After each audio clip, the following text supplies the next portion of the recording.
want to thank everyone for attending, watching our forum tonight, where we're going to discuss and answer questions about our district's Return to Learn plan. Last Friday, as you know, the district released the first draft of our Return to Learn plan. On Monday, a survey was circulated to all of our families in the district to get your feedback on this plan and to solicit your questions and concerns.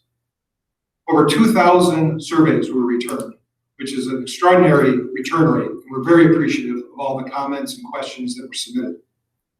Frankly, that level of participation indicates the vested interest that our community and our families have in our children's education. Our goal tonight is to answer as many questions as we can about the plan, the draft that has been provided to our community. I first want to introduce Bruce Martin, our Saginaw Township Community School Superintendent, as well as Jamie Kratz, our Curriculum Director. Bruce and Jamie have been deeply involved in putting together Saginaw Township's Return to Learn plan and are here to answer many of the questions that have been submitted regarding the plan. I also want to offer a very special welcome on the other side of the table to Christina Harrington, the Saginaw County Public Health Officer, and Dr. Delicia Pruitt, the Saginaw County Health Department Medical Director. They're here to answer many of the health-related questions that were submitted. We thank you very, very much for being here. Also with us in the middle is Eric Smith, another member of our Board of Education, who's going to help present the questions that were asked by our community. Before we get started answering your questions, I want to take a moment to thank Bruce and Jamie and the 41 members of the Return to Learn Task Force who have forgone much of their summer vacation plans to help develop the thinking behind our Return to Learn plan. These folks have been living with the issues presented by the challenges of returning to school for months. And this process is probably the most challenging thing that they faced in their careers. Our entire Board of Education thanks everyone for their efforts in putting together this plan, and our board looks forward to working with the community going forward to finalize our plans. This is a very, very difficult time. The issues being discussed tonight raise the tension between public health considerations, the public education needs of our children, the requirements of public education, this economic, social, emotional needs of our community, as well as emotion and sometimes politics. We want to thank you in advance for your patience and your grace as we work through these issues to the best of our abilities. And with that, I'll turn it over to Eric. Good evening, everyone. We'll go ahead. Good evening, everyone. We'll go ahead and get started with our questions for this evening. First question I'd like to pose to Mr. Martin. There's been some controversy in the news around face masks. Why are face masks optional inside our K-5 schools? It's a great question that came in from a lot of our families. The governor's executive order does not require students in elementary classrooms to wear masks unless they are interacting with other classrooms for an extended period of time. Our classrooms, the way we've designed the instructional model, are going to be self-contained for most of their day. Parents are asked to encourage their child to follow the model of their teacher by wearing their mask. So in short, we're going to encourage it. We're going to recommend it. We are not going to require it if they are within the classroom. Of course, when they get up to use bathroom, to head down the hallway to another class, to go outside for recess, all students will be required to wear their mask, as is stated in the governor's executive order. Thank you, Mr. Martin. The next question will go down to the other side of the table here. Dr. Pruitt, can my child wear a scarf or a face shield instead of an actual mask? Yes, so for face shields for K through 5th grade, they can wear face shields to protect themselves. But for the older classes, we recommend a face mask. The CDC does not recommend face shields for that group, so a face mask would be the best answer for that group. One additional question. Can students and employees refuse to wear a face covering or a face mask? And what if they have a medical exemption? Will that allow them not to wear one? We recommend that the school district have some type of form which the health department can help offer to them. But we recommend that the medical exemption be gotten from a medical professional. and that children who can't wear a mask really should consider the remote option for schooling because it does protect them and it protects the other kids around them. So there are some medical exemptions. For instance, kids under the age of 2 shouldn't wear a mask. People who have trouble breathing, people who are incapacitated or unconscious, you can pull the mask off of them if they can't breathe. But in general, most people should be wearing, especially 6th grade and older, should be wearing a face mask. And if you can't, seriously consider staying home for school. Thank you very much. That's an excellent point. Ms. Harrington, what will happen if a student or employee tests positive for COVID-19? Yeah, it's a great question and something that I think every parent is thinking about currently. I know we've gotten a lot of questions from other schools regarding this. And so the first thing to remember when we talk about a student or employee that actually tests positive for COVID that have been in the school environment is notification needs to happen. So notification between the school and the health department is really critical. Most often, we will say that parents will probably call the school to notify them, and they should, in terms of whether their student or their family member has tested positive. The school then has been directed to notify the local health department of where the student resides. So if they're a Saginaw County resident, they'll call the Saginaw County Health Department. And if we happen to get notification first, because we do get notified of every positive case, if they're a Saginaw County resident, to our health department directly, and we find out that it's a student in one of our districts, we will also make sure that we notify the district as well. So it really ensures that the communication is happening twofold so that we don't miss anybody in the school environment, because notification is really critical so that we can begin to respond in a quick fashion.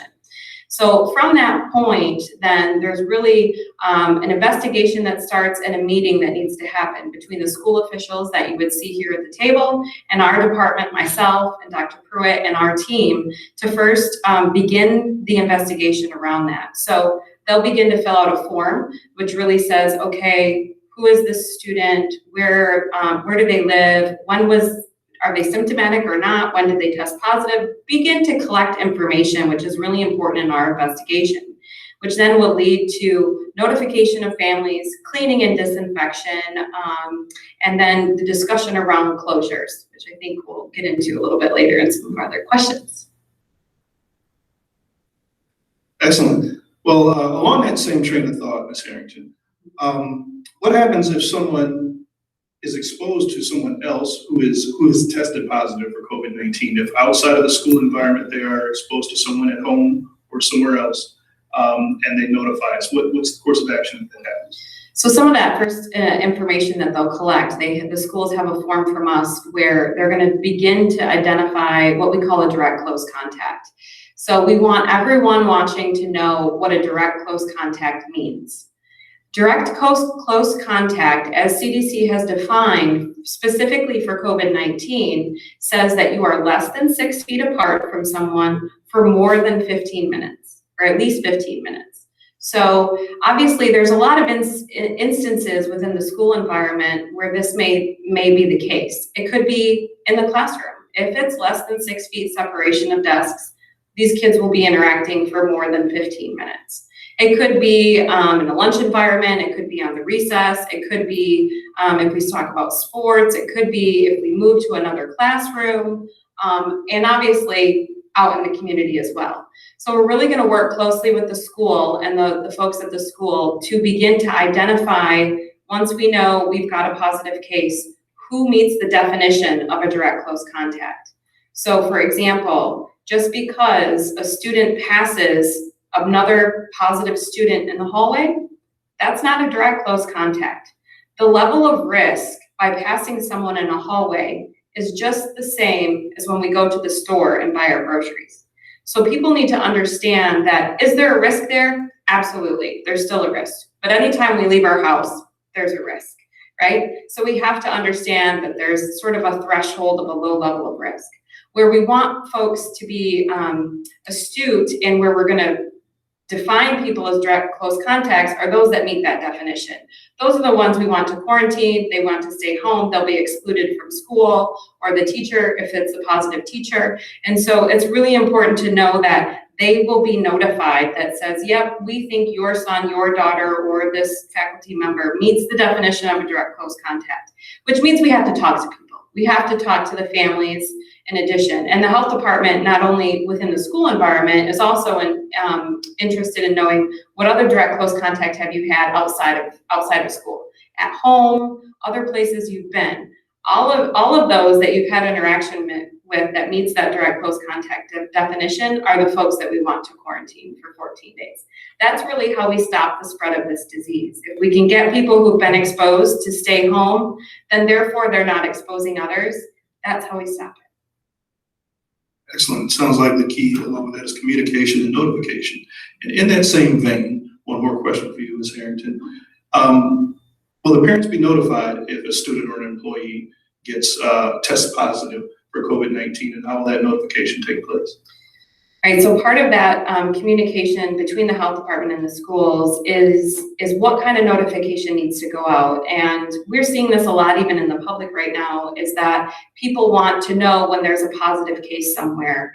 And we understand that. And when the stance of the health department remains to be that we notify folks when there's a public risk for additional folks beyond those that we can identify. And so in the school situation, it would be the same thing as well. But we understand that notification amongst the communication with families is really important. So likely the schools directly will communicate with families on a broader scale to say, we've had a positive case, may give information like within this building or within this grade. But other than that, we still need to protect privacy of those positive cases. And so the notification broadly may go out from the school. It likely wouldn't go out from the health department at all, because there's not going to be, unless that positive case also was in the community that created another public exposure that we're worried about. Then we may say and provide some additional information. But outside of that, it really would be notification of the schools and what they determine is appropriate for that notification based on the investigation as well. And that's really important as we consider moving forward. And then specifically, folks that fall within that direct close contact will definitely be notified. They'll be notified directly. In addition to the health department will be reaching out to identify them so that they can be provided the directions of the quarantine procedures, talk about testing, and also in addition to staying home for the 14 days as well.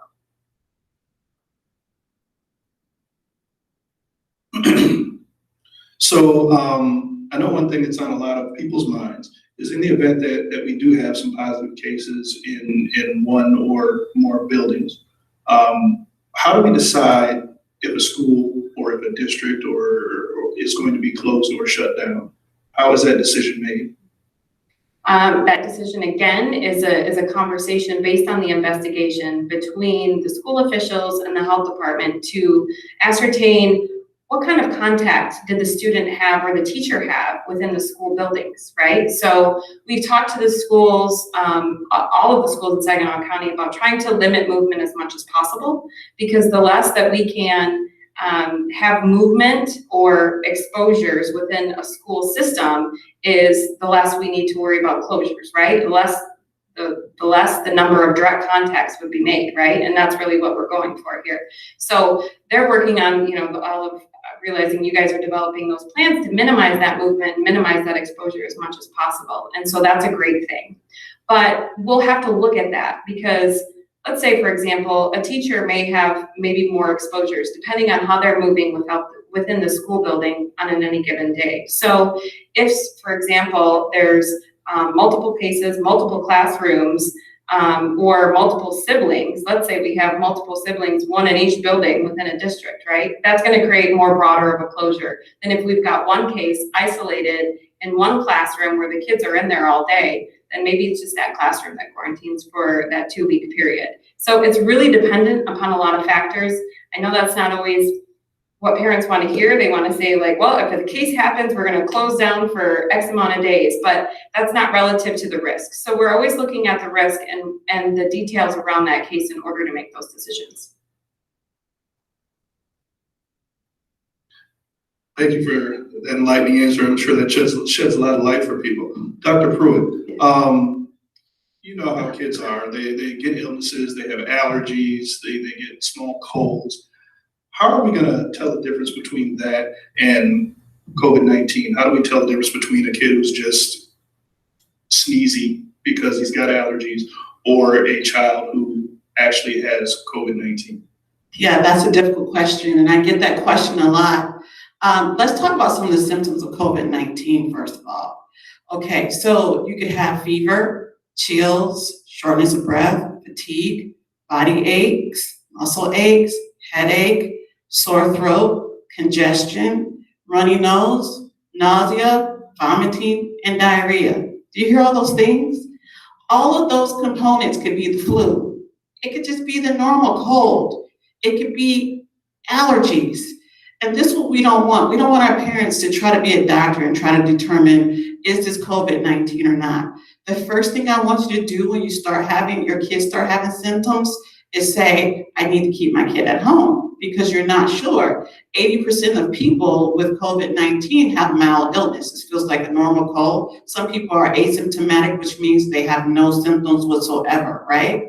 So you don't really know. So it's best to err on the side of caution and to keep your child at home. Now I get it, because a lot of people, every time I speak to people, when I say runny nose, they go, every kindergartner has a runny nose in September or October. I get that. I have 2 8-year-olds, I get it. But if their nose is running persistently, and it's not because they're crying and I've already given them the allergy medicine and it didn't work, it would be best to keep your child at home. A, to keep your child safe, B, to keep the other kids safe. If you need to determine whether or not my child should have a COVID-19 test, take them to their healthcare provider who can determine yes or no. But just for you to say, oh, I just think it's allergies, and I'm going to send my kid to school, you're putting other kids at risk. You know, when I was a kid going to elementary school, perfect attendance was something that was amazing. Like, we all try to get perfect attendance. You got that little, certificate to say, yes, I went to school every day for a month. This is not the time to try to be the parent of the perfect attendance kid, right? This is the time to err on the side of caution and to call and say, my child is sick. He's not very ill, but I think he should stay home. And this is what we want to really let our parents know. If your kid are showing any of those signs, I'm going to say them one more time so that you guys can hear them. Fever, chills, shortness of breath, fatigue, body aches, muscle aches, headaches, cough, sore throat, congestion, runny nose, nausea, vomiting, diarrhea. Guess what? That buys your kid a ticket to stay home. Very sound advice there. We're going to shift gears briefly for a second and come over to Mr. Martin. Mr. Martin, with all this talk that we've had about how to tell who may be sick and what symptoms there are, one thing that's on a lot of people's minds is cleanliness of the schools. So what cleaning protocols will take place each day to ensure our schools are as clean as possible? That's a great point. We have a team that's been working on the cleaning protocols for the last month or so, and every day we're getting that tightened down more and more. So far at this point, we've purchased fogging machines that will sanitize and eliminate the COVID particles within seconds. Those will be used at certain times of the day on our school buses, in our classrooms, hallways, bathrooms, things like that. Hand sanitizing stations are going to be located in every classroom. We're placing that order. Students will receive training in the best sanitizing practices. That's part of our back to school soft start plan. That those first 3 weeks, we're going to be covering a lot of those kinds of things. Cleaning of desks will occur between classes at the secondary level and during our transitions at the elementary level. If you recall, our plan is to keep elementary students in their classrooms as much as possible. So therefore, during those transition times when they're out and about, it's a great time for us to go through and get those desks and chairs. Major cleaning of frequently touched surfaces will occur 3 times a day. Our custodial teams are going through training on that, what that looks like. All of our school buses will be sanitized after every bus run. As they drop kids off, pick kids up, we'll go through and with those foggers and make sure everything is covered. And then we've updated all of our air filtering systems throughout the district to make sure we're running as fresh, clean air as possible into all of our areas. Excellent. Sounds like a lot of precautions are being taken to make sure that our kids are coming back to clean schools and that those schools will remain as clean as possible. This question is for either Dr. Pruitt or Mr. Martin. I understand in the plan that we aren't planning to screen every child as they come into the school. Why is that? Is that something that's recommended, or why are we not doing that? So from the school standpoint, we've listened to a lot of guidance from the health department. We've shared our concerns as a school district. We've tried to meet somewhere in the middle to figure out how to make this happen. In the perfect world, we would have every student line up outside the door every morning and run them through a protocol with temperature checks and asking them the questions that Dr. Pruitt just went through. And then as to our satisfaction, we move that next child in and we pull the next child up. Obviously, in this situation with our larger buildings, even our smaller buildings, that process would take hours and hours to accomplish. We at this time are going to expect that our parents are going to handle that process for us. It makes sense that parents would go through asking several of those questions, checking their child for a fever, looking for visible signs of illness, asking those kinds of questions before the child heads out to the bus, gets in the car to head to school, or is dropped off at the door. It's just something that we frankly cannot pull off in a realistic sense every morning at school with thousands and thousands of kids. It's just not practical. So Dr. Pruitt, I don't know if you have anything else to add to that. Yeah, so we want parents to be very much responsible. And if your kid has had diarrhea or all those symptoms that I talked about. And so we want you as parents to say, Monday morning, Sunday night, you see your child is getting sick, keep them home. And I hate to keep saying keep your kid at home, but it's better that way if you know your child is ill. And then we take the responsibility, because I'm also a parent in this school system, to check your child's temperature in the morning. And if it's high, keep them home. This is the way to protect your child and also the other kids. So again, according to the theme of the day, cooperation, communication is key here. So Dr. Pruitt, let's say a student or employee shows some signs of illness during the day. What guidelines should be followed to place that person in quarantine at the school? Yes, so each school's district will have their own plan, and Mr. Mark might want to speak on that, but the kid will be separated from the other children, and then that child should be walked out to the car to their parents. We're really asking parents, if you get called from the school, answer the phone and come quickly to come get your child so that exposure won't happen in the school systems. But the parent will be contacted and the child will be isolated to keep that child from other children. Excellent. So Mr. Martin, one of the important things during the day to keep spread of COVID down to a minimum is personal protective equipment, PPE.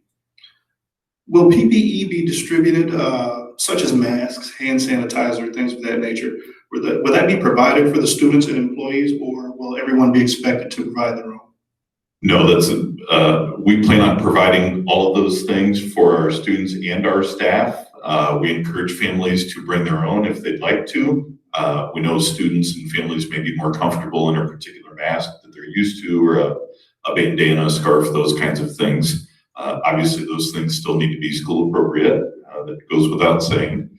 But we will be providing masks, hand sanitizer, gloves for staff, gowns, those kinds of things as part of the cleaning process and so forth. We're in the midst of working with several local organizations to acquire literally a warehouse of PPE, because we know that to get a school district of this size through a school year with all the cleaning and things that need to take place, we need to have a tremendous amount of supply on stock. So we're working on that. We've already purchased a tremendous amount, and we're working with the health department and linking up with local organizations to acquire even more. Excellent. Very good to know. So let's talk about social distancing. One of the highly recommended suggestions is to keep students 6 feet apart during the course of a school day. How will the district endeavor to accomplish this? Well, I've been doing this way too long to make promises. We're going to do our absolutely very best to make sure that our kids are separated as much as possible. We plan to do that naturally. We know there will be a number of families that choose to stay home and do our virtual option. They're just not comfortable sending their kids to us. We understand that. So naturally, smaller class sizes will result just from that fact.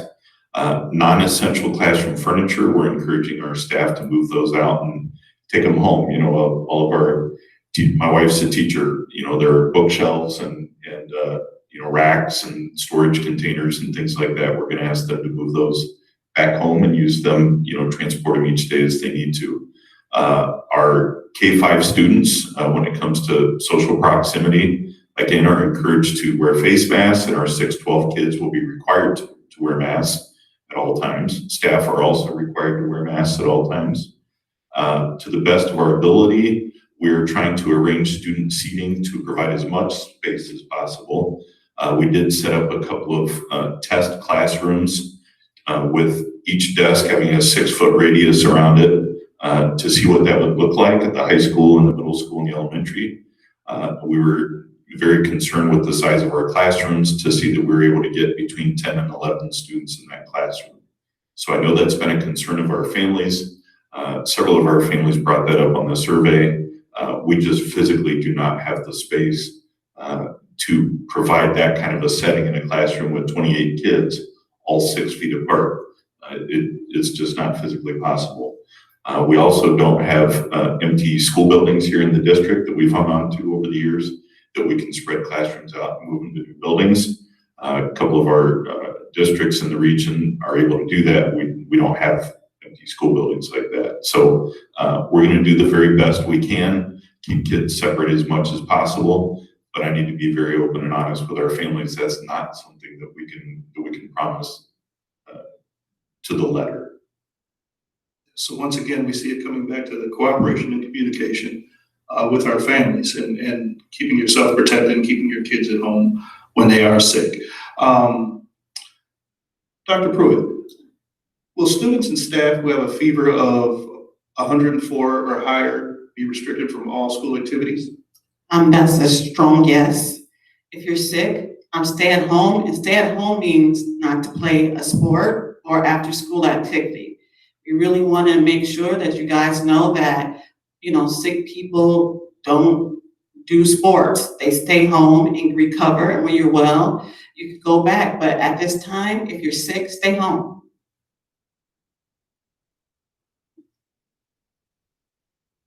Yes, we've driven that point home, and we'll probably drive it home a little bit more so that everyone gets it. If you're sick, stay home. Okay, let's shift gears a little bit, and let's talk a little bit about what the school day is going to look like for our children as well as for the faculty. Mrs. Kratz, what will the day look like at each building level under this new model? Could you talk about things such as kids arriving to schools, transition to class and lockers, transition to lunch and recess, as well as dismissal? Yeah, so our buildings did not look identical in their schedules pre-pandemic. So they're still not going to look identical in their schedules. And we're still working on with our task force and our committees that Mr. Jaffe had mentioned earlier. We're still working with those committees and each building's administrator for what exactly that will look like.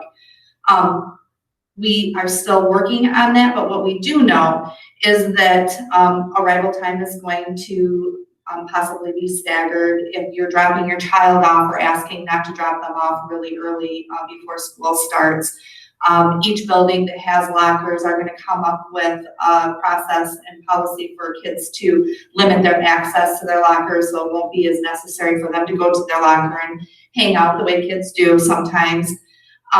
Lunch is going to definitely look different than it did before. We are still working on that. That is a big process with a lot of scenarios and planning process that's going into that, but we do know lunch is going to look very different. We also know that kids will still get recess. We know that those children that are in the contained classrooms need to be able to go outside. They need to be able to climb and jump and play the way children do. And so we're working on how is that going to work at recess. We're going to ask them to wear masks. We're going to ask them to keep their classroom in a certain area of the recess or the playground. All of those things are taken into consideration, and as soon as we get everything completely planned out, then we're going to be releasing that to the parents from that building, because again, each building will look different. Okay, so the parents can expect to see communication on this plan per building. Definitely. Excellent. Mr. Martin or Mrs. Kratz, in the soft start, there's going to be an A and a B schedule through the course of the day. How are you going to determine who's in the A schedule and who's in the B schedule? And will students within a given household be given consideration for that when those schedules are determined? That's certainly one that we're aware of. We will be very soon asking parents to RSVP for which model they'll be using. That needs to happen here very quickly as we are finalizing our plan and submitting it to the Department of Education. We need to know what we're looking at as far as numbers for each of those different models. Once we figure out who those families are that are coming back to us in face-to-face fashion, we will probably more than likely divide them into an alphabetical division of some sort, A through L and through Z, something to that effect. And then we'll go through and look at all of our families and make sure the children are clustered together from that family. It'd be very difficult for someone to have one student on one schedule and brothers or sisters on a completely different schedule. So we're going to go through our Skyward system and figure out who all those families and kids are and shuffle a few kids back and forth to try to keep families together. Excellent. I know that was a big thing on a lot of parents' minds. So, Mrs. Kratz, if I choose the virtual option, can my students still participate in after-school activities? Yes, as long as we're in a phase that's going to offer small group gatherings and we're meeting all of the required safety guidelines by the state, the health department, and organizations like MHSAA, we're going to allow that to be a parent choice as long as we can meet all those requirements. And there may also be opportunities where some organizations or groups that meet after school can even do it virtually, or maybe a student that's home and has chosen to stay home can join virtually even if we're meeting face to face. So we're going to try to, one of the things we're really trying to do is keep everybody as safe as possible and offer some sense of normalcy for our children. Understood. I think it's a very important thing to have kids be as comfortable as possible in a situation that's not very possible to be comfortable in. Mr. Martin, will you be holding the usual open houses and orientations in August? If we remain in phase 4 where we currently are in the governor's plan, those open houses and orientations will be done virtually. The last thing we want to do is bring large crowds together and socially interact at direct close contact as Ms. Harrington spoke to. But we want to, we're currently working with our principals and our technology teams to put together some virtual tours and interactions that families can log into and watch together, so family get to know their classroom, their building, especially our kids that are making moves from one building to the next building. That's going to be really critical. That's a piece that frankly I'm really concerned about, because I know those open houses and orientations are so critical to making sure our students feel comfortable and at ease when they move into the next year. And that one is probably one of the most difficult ones for me to let go of. But I know because of the bigger situation, we need to be smart with that. I agree. It's a tough thing, but it's a hit we'll have to take for that. So let's shift gears once again and talk about some transportation issues. Probably the biggest question relative to transportation is busing. How will busing look different this year? So first and foremost, we're encouraging our families to provide their own transportation as much as possible. We know that's an option for some families. It's just frankly not available to other families. We understand that. We will be offering transportation through our bus system as usual. All of our students will be required, and our driver obviously will be required to use hand sanitizer as they step onto the bus. That hand sanitizer will be just inside the front doors. They come up the steps, they're going to be required to stop and use that hand sanitizer. All of our bus drivers and students will be required to wear face masks at all times while they're on the bus. All of the windows on the bus will remain open or partially open at all times to provide fresh air. Of course, weather permitting, if we're in the middle of a thunderstorm, that's going to be difficult to do, or middle of January. But we need to keep as much fresh air moving as possible. All of our students from the same family will be assigned to ride in the same seat, obviously 2 to 3 to a seat. But we want to make sure that we keep those clusters together to help minimize social interaction as much as possible. All of our other students then will be assigned a seat with our goal of having as few kids per seat as possible. If it's a bus where just most of our families have chosen to transport their kids, that's going to be more difficult. If it's an area where most of our kids have chosen to drive their kids to school, that'll be a little easier. We'll try to find that balance as best we can in there. The other reason we want to do assigned seating, as the health department stated a few minutes ago, is if there is a close contact or a positive test, we can go back and try to trace who were in those seats, who were around those kids. Again, it just helps us with that social contact tracing that is going to be so critical to help minimize the spread. So a follow-up question, assuming I decide to transport my child myself, my child does not ride the bus, I decide to take them to school and pick them up from school, how will that process change? I know each school kind of has its own pick-up, drop-off process. How will that look different? Well, a couple of things. Mrs. Kratz mentioned a moment ago that many of those things are building specific, and so our principals team are working with the transportation department with their buildings to come up with specific patterns and protocols that will work at that school. One of the big things we're trying to do is eliminate the large gatherings. For instance, at Heritage High School, kids come in, within a 15-minute range as they're dropped off, as they drive themselves to school, and so forth. They hang out in the hallways, and then when that first bell rings, they all head to class. Well, right there, you have hundreds of kids in close proximity together. At elementary schools, they may wait in the cafeteria for the bell to ring and then all head to class. We need to minimize and eliminate those times when that many people are together in a close spot. So there will be situations where the bus kids will come in, and instead of waiting somewhere, they'll head right to their class. We're currently working on that with our classroom teachers, with our building principals, and you'll be hearing more details specific to your actual building in the coming weeks. Excellent. I'm sure we'll be anxiously awaiting those additional details. So Mrs. Kratz, you're the star of this next section of our discussion. First question, and these will be a group of instructional and curriculum questions. What's the difference between remote learning and virtual learning?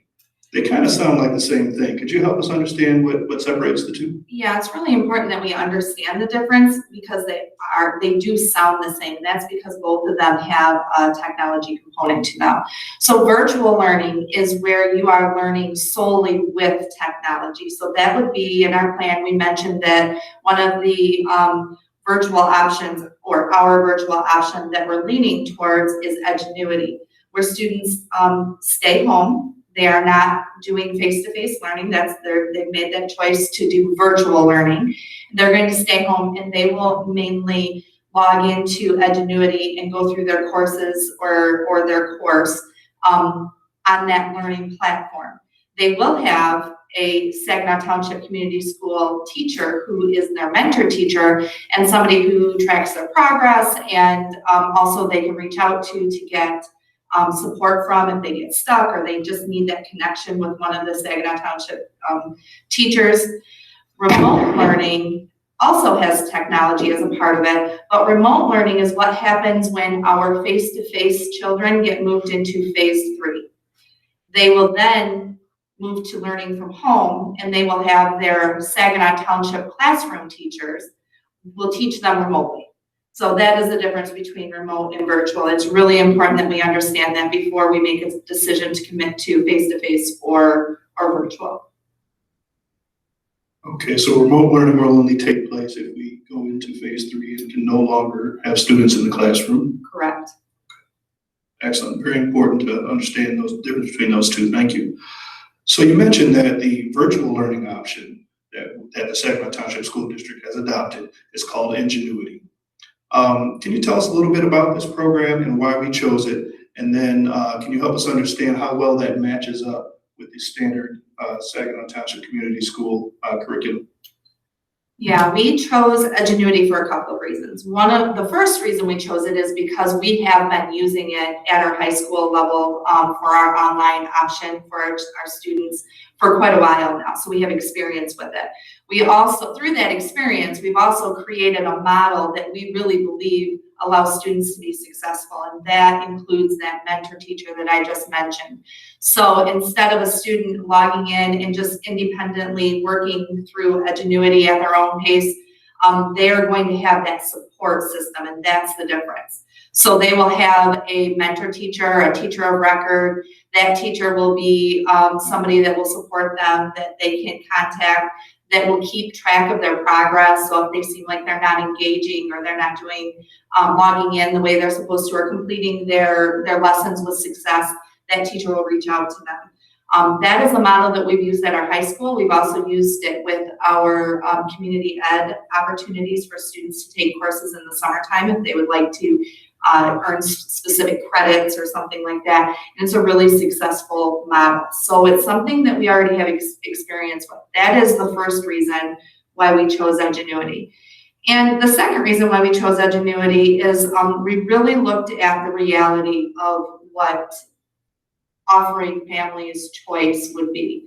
So we have amazing educators. They are so dedicated to their students. In our plan, those educators are going to be teaching in their classrooms face-to-face for the school day. To ask them to do that and then to go home and also support families who just weren't comfortable sending their children to school, that was a lot, and we didn't really know if that was even realistic. So it's a way to support our teachers. It's a way to give our families choice with quality, something that's tried and true for us. It's also a way to make sure that kids who have come from families that want and need them back in school have that opportunity, and families that aren't comfortable also have an opportunity. So that was pretty much why we chose to go with Ingenuity. Excellent. So in a manner of speaking, this isn't our first rodeo with Ingenuity. Exactly. That's good, good. And you've kind of answered this question before, but just so while we're on the subject of virtual learning, families who choose to have their children do virtual learning through Ingenuity, will they be able to participate in sports, clubs, things of that nature? Yeah, we're allowing that to be a parent choice. Really, probably if you're choosing to keep your child home because you're just not comfortable, that would probably influence whether or not you would let them come to an activity after school. But if that activity allows you the comfort that you're willing to allow, then we're going to let that be a parent choice. We want our kids, even if they're virtual, they are still Saginaw Township Community School students, and we want them to feel that way. Excellent. So talking about virtual learning and remote learning, we as parents have an important choice to make. Let's say as a parent, I make the choice to have my child participate in Ingenuity. Will I be allowed to switch to remote learning after the soft start or at any other point during the school semester? One of the things that is really nice about our plan is that soft start. And the soft start is kind of that pressure release to allow us to get back into the buildings, to try out the plans that we have in place, to kind of problem solve if a problem arises, because what we plan and what happens in reality sometimes isn't the same thing. We want to be able to give parents the opportunity to have that pressure release also. So if after you come to the soft start, it's just not for you, yes, you can choose to go to Edgenuity or vice versa. Once we start the school year, after the soft start, we are asking that you commit to that because it's really chaotic and there's opportunity for learning gaps, and it's really stressful for the students and the teachers if we go back and forth. So once you commit to one, we're asking that you stick with that for the designated timeline. That designated timeline for elementary is the trimester. They can change their mind after the trimester. But for high school and middle school, it's more based on the semester because of the way their natural schedule would be. And in high school, you're earning credits. So we don't want you to bounce back into the classroom, have missed some learning and have that learning gap. We want to set kids up for success. Excellent, excellent. So it sounds like during the soft start, that 3-week period is a chance to kind of really evaluate your choice. Absolutely. And before that, or during the soft start, you have the opportunity to change. After that, you're set until trimester for elementary, semester for high school and middle school. Correct. Excellent. So in the previous answer, and Mr. Martin, please jump in on this answer if you please. Why can't students go back into the classroom before the end of the semester? You got into that a little bit from the previous answer. Could you just kind of maybe rehash that a little bit just so everyone understands why we won't be allowing switching back and forth between Ingenuity or virtual learning and remote learning once that choice is made after the soft start? Well, as Mrs. Kratz said, it would be quite disruptive for a student who's been home for September and October to get bored, to get, maybe the family dynamic changes, maybe the work situation, and they need to come back to school. For them to all of a sudden show up on a Tuesday in early November and start attending their class periods with the rest of the students. They've been on a different learning system. They've been working through their Edgenuity modules and classes, and now all of a sudden they show up one day and they're trying to assimilate and fit in and figure out all the routines and schedules and more importantly, where we are in the curriculum. In the classroom, as Mrs. Kratz said, they may not be perfectly synchronized. Likewise, for a student to, for whatever reason, after the school year started and we're in a flow, all of a sudden decide that they are not comfortable at school and want to move to Edgenuity. Now they're stepping in partway through a semester, and it just makes it that much more difficult for that student to get registered into all their classes, get started, and now they're 2 months behind in getting their assignments completed and working towards earning that credit. I understand. So it sounds like part of the message here is really take advantage of the soft start to really understand what you want your decision to be. Correct. And that makes our explanation and release of our plan, and we need to make sure as a school district that we're very clear to families the pros and cons of each to give them some more information that they can make a wise decision for their kids. Excellent. So the governor, currently we are in stage 4 in the state of Michigan, which allows the possibility of face-to-face instruction. What happens if the governor moves the state back to phase 3 before school starts? Well, at that point, we already are preparing a phase 3 plan. It'll be part of our plan that's submitted to the Board of Education for approval and to the Department of Education. So we're trying to put several different models in place, which is what's made this summer pretty frustrating. But we're ready for that if it does happen. And we know that sometimes those announcements to shift phases happens without notice and could be at 11:30 at night. I believe our shift on March 12th would happen after 11 o'clock in the evening. And so that started this whole spring circus, as a lot of people refer to it. So we have been preparing procedures for our technology distribution, because at that point our students will not be coming to school. They'll be at home working with their classroom teacher and for instance, their different teachers at the high school.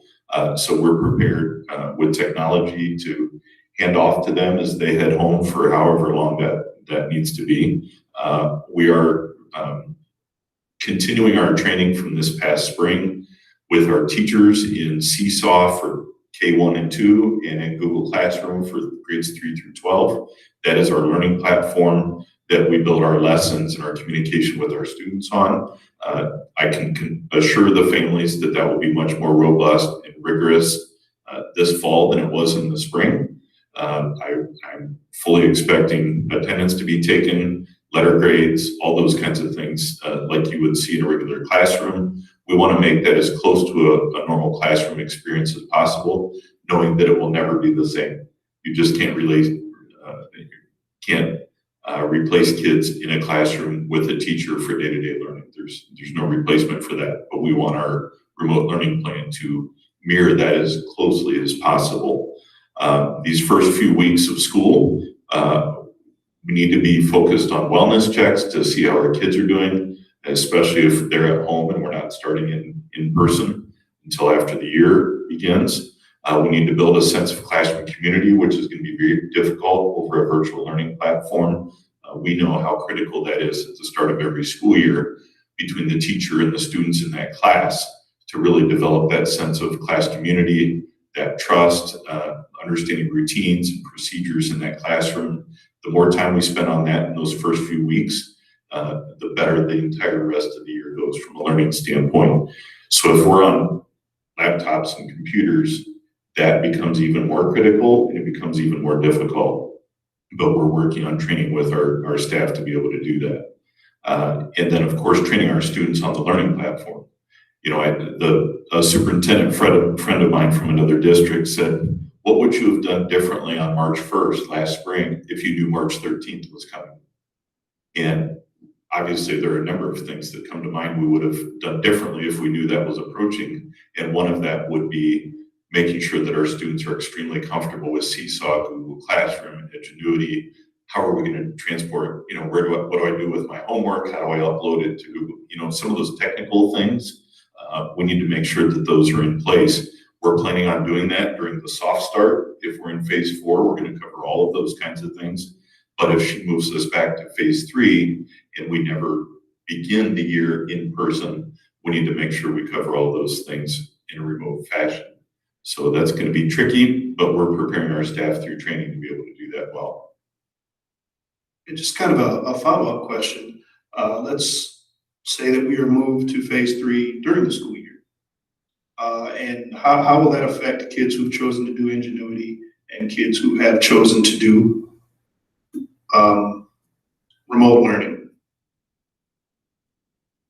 Our Edgenuity kids are never going to miss a beat. You know, they've been at home, they've been working in a virtual fashion, they're in their Edgenuity classes, they have their Saginaw Township teacher of record, mentor teacher who's checking in with them and answering questions and helping to support their learning. So those kids it doesn't matter if we're in 3, 4, 1, or 2, they're gonna keep rolling with their Edgenuity. As I mentioned, the shift between phases sometimes happens quickly and without notice.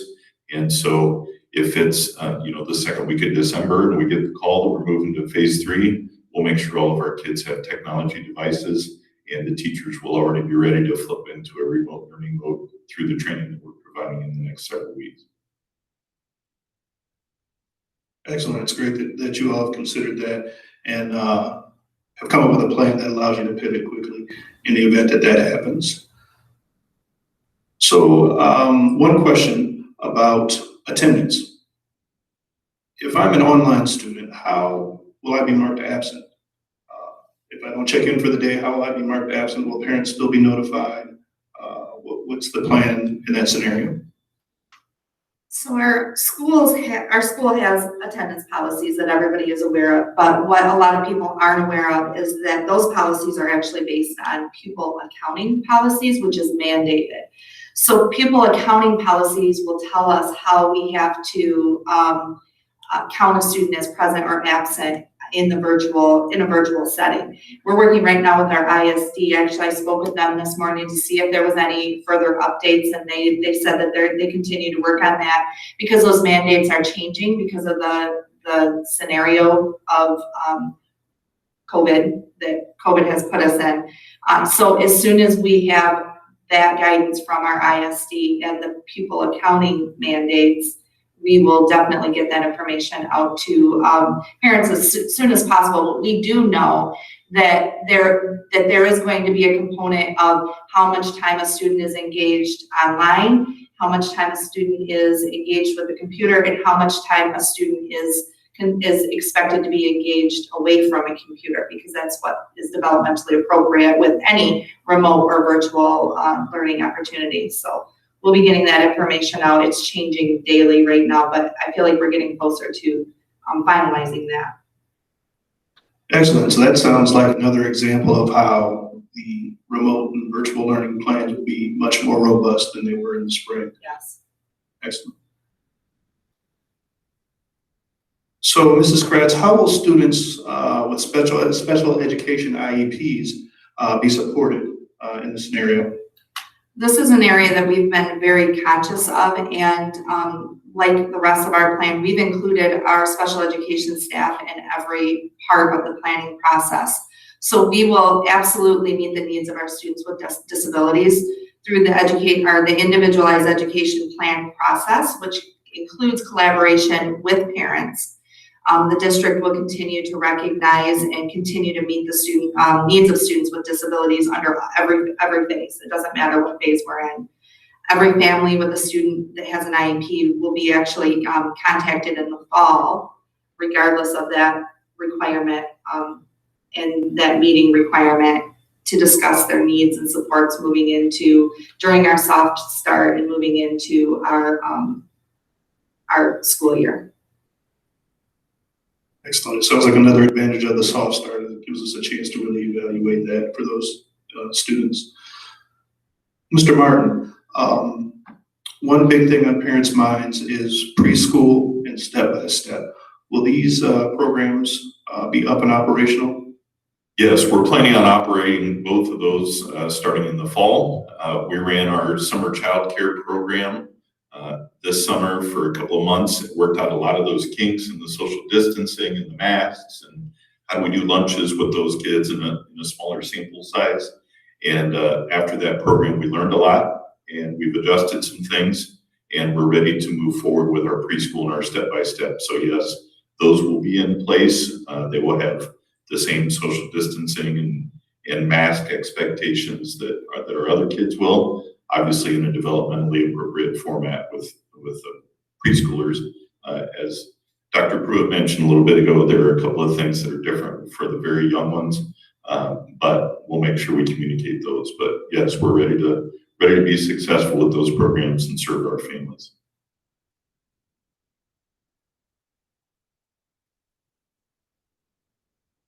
So, Mrs. Kratz, we've been talking a lot about online learning and making a decision between virtual and remote learning. When will I RSVP, or when will I have to make that decision? And what will that look like?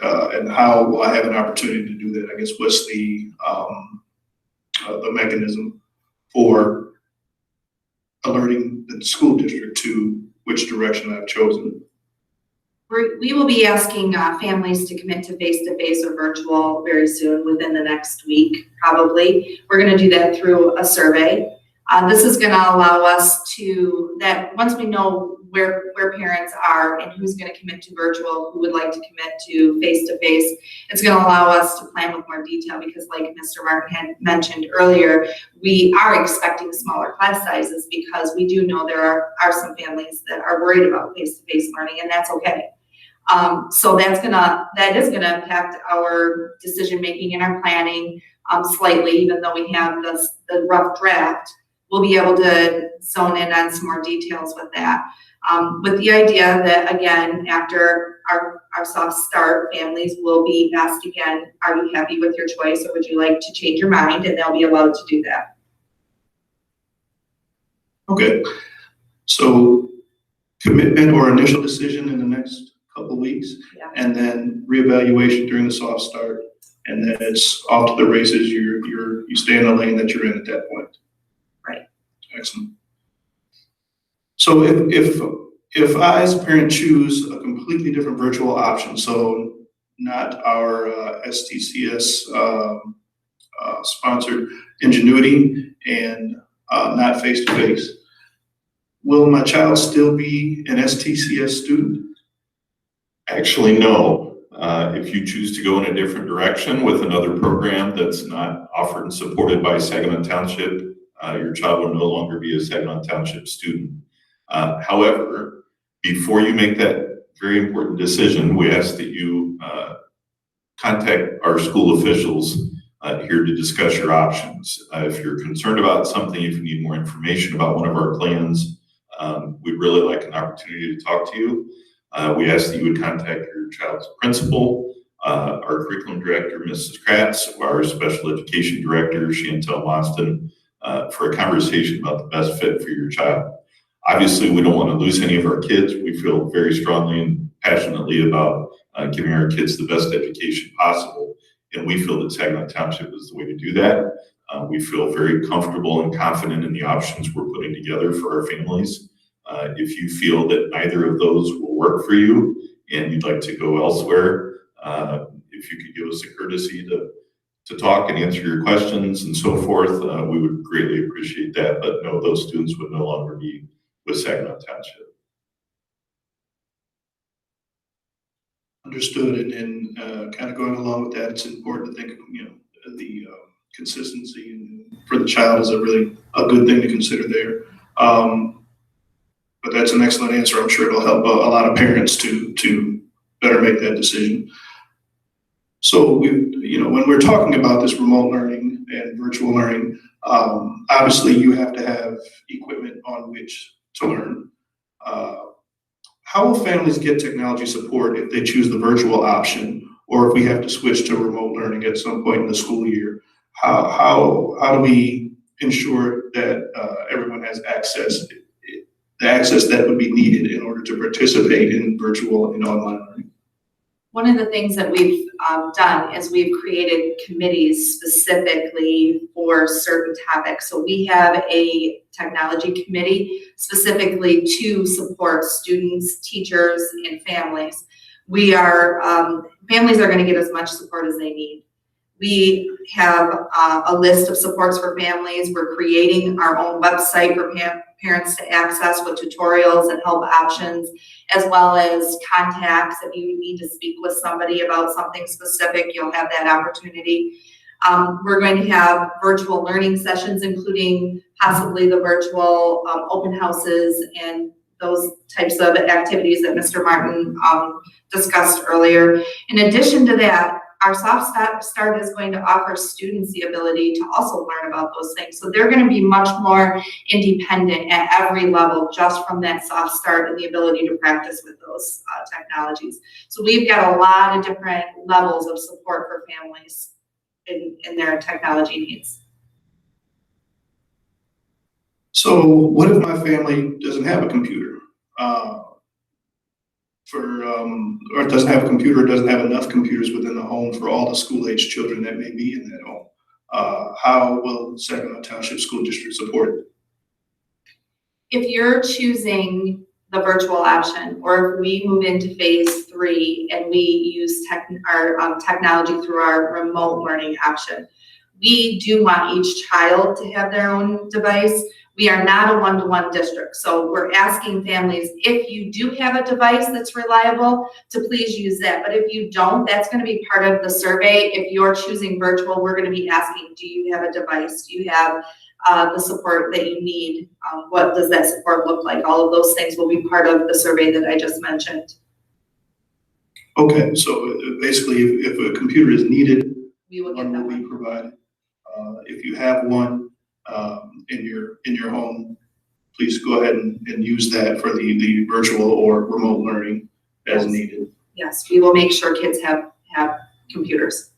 Okay, and just to kind of reiterate, does each school-age child in the home need their own device, or is that the intent? Okay. The intent is that each school-age child in the home will have a device for remote learning or the virtual option, yes. Okay. Mr. Smith, we learned some things in the spring from families early on as we shifted in March to that unexpected pivot to home learning. There were families that said, we have a laptop in the home, it's in good shape, we'll just share it between the kids and so forth. All of a sudden, the parent gets sent home from work to work remotely. Now the parent's needing the laptop, and all of a sudden the students can't get access to it until after the parent is done with work in the evening, and now we have 3 kids trying to share a laptop. So we ended up reaching out to an awful lot of our families early on in the spring when they needed to pivot and say, help, the tool we were counting on is now no longer available. This isn't working with 4 of us trying to share the same laptop, and so can you please help us out? And so we were able to step in and fill those needs. So we learned that quite profoundly. So we need to make sure that our goal is that every child will have their own device, using the ones that are already available at home and then supplemented by the school district. Yeah, if I can just interject quickly. As you know, Eric, the Board of Education approved the purchase of hundreds and hundreds of Chromebooks earlier this summer that will start arriving in the district. So we'll have additional devices for our families. And for those families who need Wi-Fi access, who don't have it at the home, that's where our community could potentially be helpful, where businesses in the community could perhaps offer Wi-Fi access in their parking lots or help us with hotspots so that everybody will have access to Wi-Fi in addition to the devices, because you need both in order for it to work. Absolutely, absolutely. And this certainly is a community effort on the part of people who have school-age kids and people who don't. So that's an excellent point, Mr. Jaffe. So now let's get into just some general questions that have come up in our surveys and that most of us probably heard in our discussions around town. When there was a lot of I guess unrest is the best thing I can say, with parents and people in the community not knowing for a while what was going on with our plan. So why are the specific details about the plan taking so long to come up? Great question. And trust me, I fully understand the frustration of a very complex situation that doesn't provide details fast enough. I know our partners at the health department are feeling the same way. We're learning more every day, and we're trying to accelerate the information that's going out from our offices. Our team has been working very diligently since the governor's announcement to build a conceptual plan, send it out to our families and our employees for feedback, and then based on that feedback to adjust it accordingly and add the next layers of detail. And that's where we are right now. We created a first rough draft, sent it out, surveys have been collected. We got a wonderful response that really gave us a true picture of a very large sample size. And now we're making adjustments. We're meeting with our task force, again, has 41 district representatives from all buildings, all layers, all levels, has been working hand in hand with a countywide task force from all the 12 districts in the region, in our ISD, to add each layer of detail as more and more information becomes available. So we're learning from our survey that certain things parents are asking us to describe in more detail, certain things they're very supportive of. I've likened it in a strange way to stepping out of a very hot shower. The bathroom mirror is completely fogged over. You grab the towel and start wiping and wiping and wiping, and the longer you wipe it off, the clearer the picture gets. And with every day, with every piece of information, the governor released some more information last night. The CDC releases things very regularly. We're talking to the health department as they get more and more information. Every day, every meeting, every bit of information just makes that mirror more and more clear. So I know it's frustrating. Folks are wanting very specific levels of detail that we just don't have yet, because many of those details build upon the foundation underneath of it. And so we sent the first rough draft. We have feedback. Now we're adjusting. Our committees are getting together. We have another large committee meeting next week to take that down even further and further, and then release those details and that information. So I understand folks are frustrated. I'm frustrated because I'm trying to get the information I need from levels above me. I'm sure the health department's frustrated at points because they need more information, and we're all kind of in this spot where we're working together. We're trying to be patient in a race against the clock, for lack of a better word. Start of school is coming, whether we're ready or not. And so we're trying to give people enough information with enough time to make very sound decisions for their kids. And I appreciate everybody's patience. I think Mr. Jaffe used the word grace in the beginning in his opening comments. That's such a wonderful word that we're trying to give each other patience and grace, because we're all in this together. And as Mr. Jaffe explained to me the other night, not only has this never happened before in the history of the world, but there's no 3-ring binder on the shelf that we can pull off and say, okay, step 1, step 2, step 3. We're all working together and making this happen. As an old colleague of mine would say, we're changing the tires on the bus while it's driving down the road. And that's kind of where we are. So I appreciate everybody's feedback, the survey responses. Mrs. Kratz and I were up late into the night last night, reading through each one of those and just building a sense of where people are and where the stress from the families are, where the stress from the staff members and employees are, and then trying to see where we need to make adjustments and respond to that appropriately.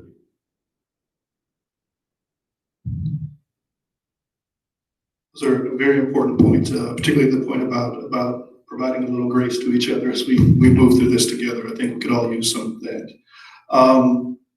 One question I have on my mind as a parent, will I be allowed to visit school during school hours? Actually not. Under the governor's directive, there won't be visitors allowed in our schools. Again, we're trying to mitigate the amount of people that are coming in and out of the school, trying to minimize social proximity and allowing other sources of possible contamination to get into our schools. And so there will not be visitors allowed. Now that we also know there are times where, the school is called, your child appears to be ill, we need you to come up and get them. Normally the parents would pull up and come into the building and we'd hand the child off in the office. We won't be doing that anymore. As our friends from the health department shared, we'll be bringing the child out to you outside, again, to minimize the people coming into the school. If you have issues or concerns or things that you do need to come into the school for, we're going to be asking and expecting our parents to call ahead, make an appointment, and then we will work with you and take care of that, because we know there are things that parents and visitors need to come to the schools for. That's part of our daily operation. But let's do that in a controlled, thoughtful manner so that we minimize the risk. That makes a lot of sense. There's been a lot of different school districts releasing their plans or giving details on what their plans are, and they're not all the same.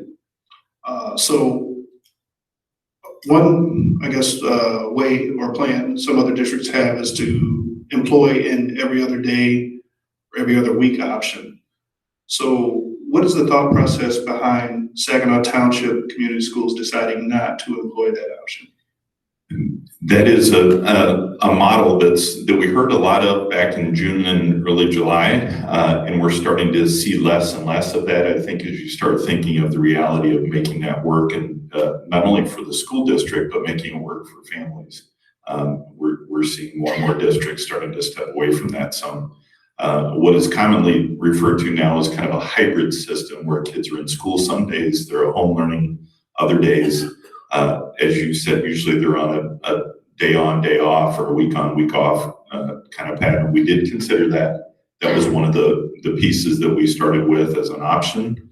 Part of our concern is we would have to pull teachers from the regular classrooms to teach the every other day systems, which pulls critical staff away from the kids that are sitting in class. That would obviously result in fewer teachers, and which then the net effect of that is more students in the regular classroom, which we're trying to be very careful of. In our parent survey, as of last night, we had 48% of our parents indicated they wanted to send their students back to school for face-to-face, with another 27% undecided. We also know we have to offer an online option for those families who just simply didn't feel comfortable, as we mentioned earlier. Additionally, a large percentage of our families qualify for free and reduced lunch, and many families simply cannot afford the child care piece that would need to happen on the off days when their child is home learning. And it's not, to me, it's different than say a holiday break in December where the kids are home every day for 10 days. Families usually are able to figure that out. But if my child is on a Monday, Wednesday, Friday at home this week, and next week they're at home Tuesday and Thursday, or they're home Monday, Tuesday, and then next week, Thursday, Friday, they're home, that's a nightmare from a child care standpoint. Where do we find people to watch the kids in those situations? The more we thought about it, the more feedback we got, it just didn't make sense for a lot of our families. We also recognize, and again, the governor's model was built on the premise, the CDC's model. There was some wonderful information from, I'm gonna mess up the name, the American Association of Pediatrics, I think is the acronym, who said we need to build models that start from a premise of having kids in class for face-to-face instruction. And so that was the model we worked from. That wasn't something Saginaw Township came up with. That came right from the national leaders and the organizations and from our governor. So that was our starting point. And then we built models, some that worked and some that didn't, that came from there. We know that children need the social and emotional benefits of being in school. And a lot of our students receive very important services at school that they can't get elsewhere. And frankly, school is the safest and best place for our kids to be, we feel. Not that families and homes aren't safe. I don't mean that at all. But we know this is a very safe place for our kids. For all these reasons, our goal is to give our students the opportunity to return to school 5 days a week in a safe setting, because we feel that's the best learning environment for our kids. Excellent. Obviously, you put a lot of thought into that, and a lot of experts have weighed in. People a lot smarter than me. Yes. So we've kind of answered this question a little bit before, but just to make sure that everyone has an understanding of what's going on relative to athletics, will athletics be offered in the fall? Boy, that's $1 million question that everybody's wanting to know. Our district athletic director, Justin Thorrington, our principals, Brian Blaine at Heritage and Vicki Wanmacher at White Pine, are talking daily. About once a week, the Michigan High School Athletic Association, who's our governing body for athletics, releases another set of information based on where the trends are, where the COVID situation sits at the time. Yesterday, we got another release of information that made us adjust a little bit some of our expectations. I think everybody out there in the athletic realm is wanting to do everything we can to get kids back together. And we know all the benefits that come from that, both from a health standpoint, fitness and athletic, but also the sense of community and all the intrinsic things that come from being a part of athletics, let alone in so many communities, the fabric of the community is knit around those Friday night stadium nights and around the tennis competition and the basketball games in the gym and so forth. It's such a point of pride in a place where communities come together, that there are so many, ripple effects and benefits to athletics. The MHSAA has been very courageous in not pulling the plug yet on fall athletics. They're looking, believe it or not, at different fall sports and what the level of risk would be in those different sports. And they've created 3 tiers. For instance, cross country, you fire the starter's pistol and off they go and they run. There's not much human contact. They're typically separated. They're outside in fresh air. That would be a very low risk sport that we could probably move ahead with in the MHSAA standpoint. Now compare that to football, for instance. A lot of sweaty bodies on top of each other and rubbing and moving and equipment and occasional, bloody noses and things like that. It's outside, but it's in such a tight, close proximity. You have the locker room situations and travel on the bus and so forth. That MHSA is categorized as a high-risk sport. And so I could see them doing some things where some of those low risk, the tennis and the cross-country may move forward with some safety protocols in place. I wouldn't be surprised if some of those high-risk sports, there will be some adjustments or some delays or those kinds of things. So we're watching daily for what's happening from MHSA. I know they're being very careful and very thoughtful in their guidance. We want our athletic teams back more than anybody, but we also know that could be extremely risky if it's not handled very, very thoughtfully.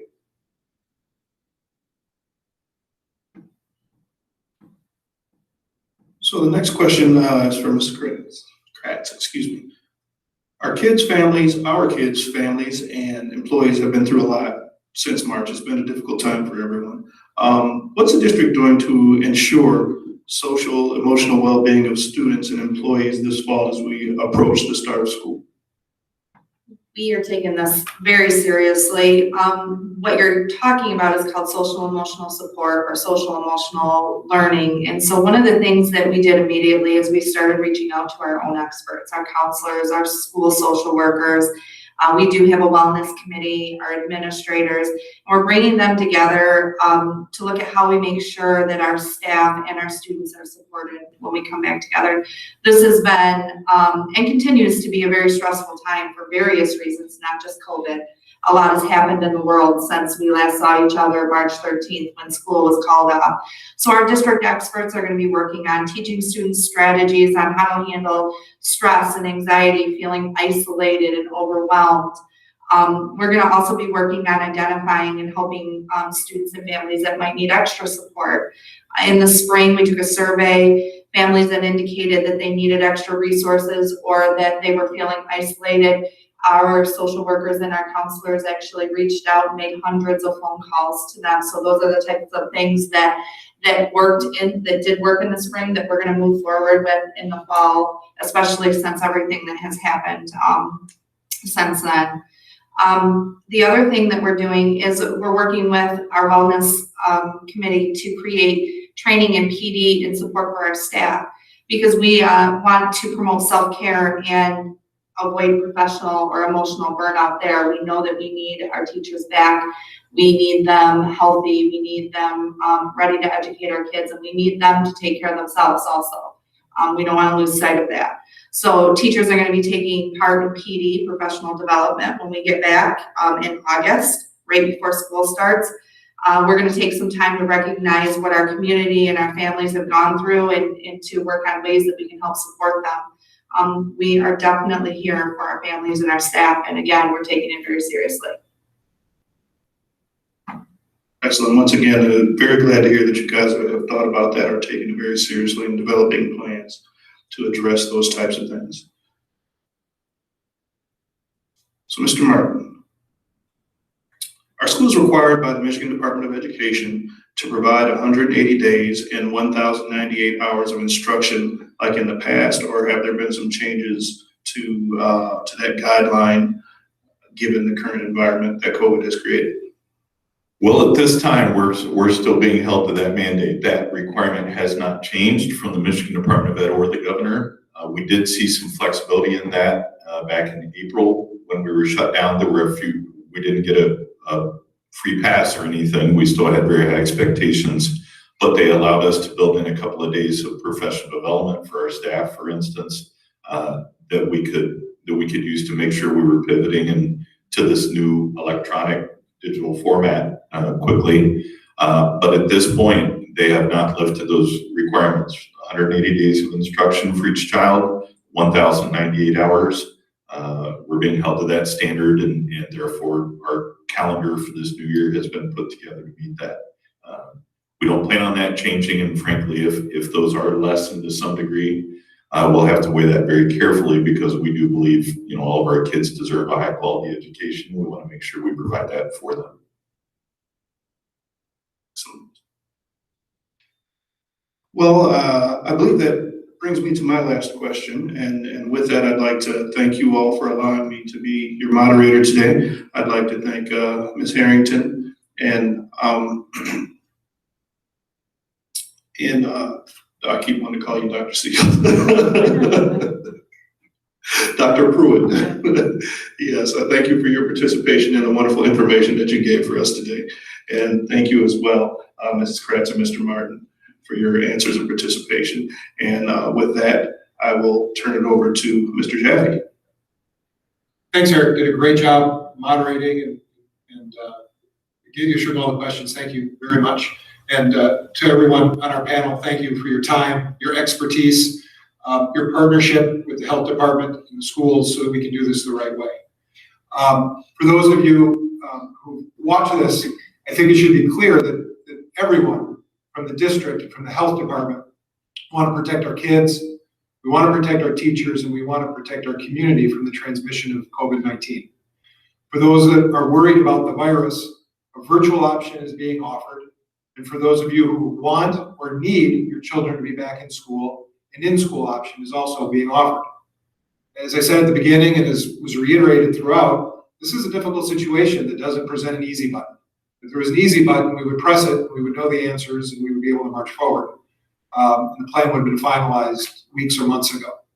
But going forward, our administrative team will be taking the next 4 or 5 days to work through the comments and questions that were submitted in the survey by our community and by our teachers and faculty, and adjusting the first draft of the plan as necessary. On either Tuesday or Wednesday of next week, a second draft of the plan is going to be provided to the Board of Education for review and will also be sent out to the community via email. Then on Monday, August 10th, the Board of Education will be voting. The Board of Education will be voting to approve a final plan.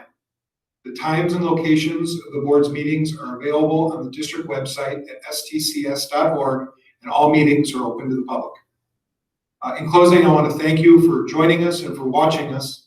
Stay well and enjoy the rest of your summer. Thank you.